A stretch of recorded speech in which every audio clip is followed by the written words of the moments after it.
Welcome to The Explainer. Today, we're going to tackle one of the most common, most powerful, but also one of the most misunderstood punctuation marks in the English language. It's time to finally solve the comma conundrum. So let's kick things off with a little question and get you thinking.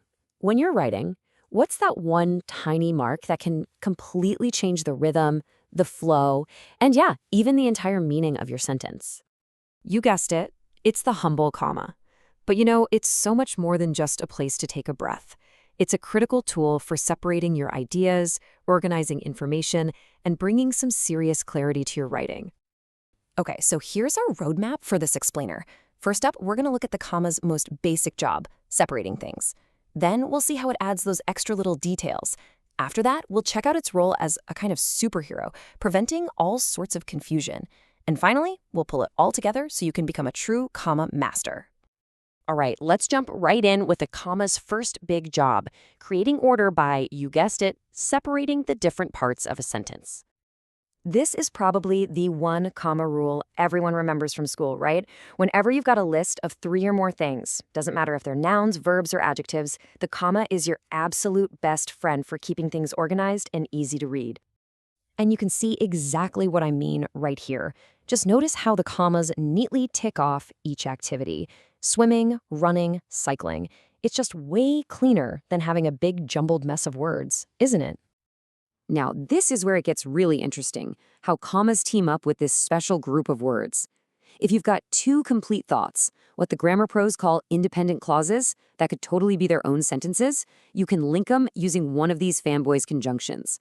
But here's the catch. The comma has to come right before that joining word to properly separate the 2 ideas. Take a look at these. I wanted to go outside. That's a complete sentence. It started raining. Also a complete sentence. That little comma and the word but work together to connect them perfectly. It's a really simple but super powerful trick for building more interesting sentences. And this is a fantastic rule of thumb to remember. If your sentence starts with a little intro, like when the bell rang, you pop a comma right there to signal that the main event is coming up. But if you flip that sentence around, poof, the comma's gone. You don't need it. It's all about the sentence's structure. Okay, so we've seen how commas separate things, but that's not all they do.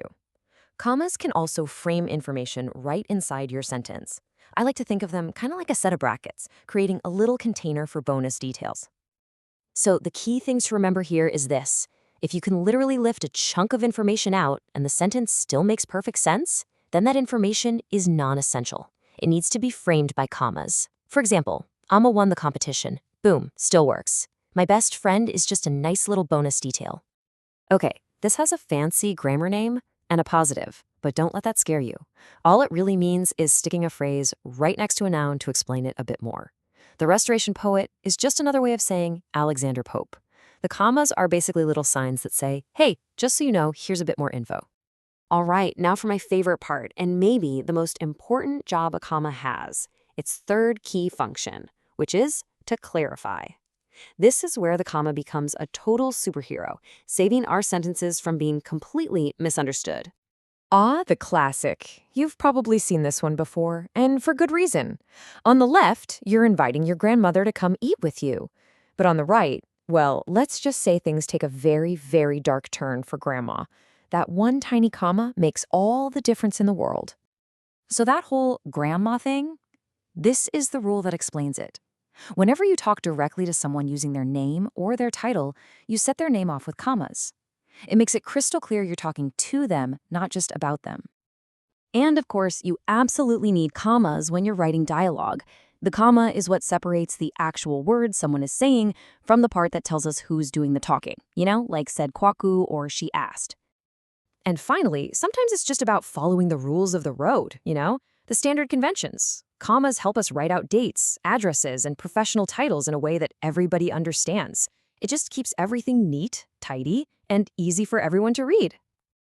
Whew, okay, so we've been through a lot of rules. So how can we boil all of this down into something simple that we can actually use in our own writing?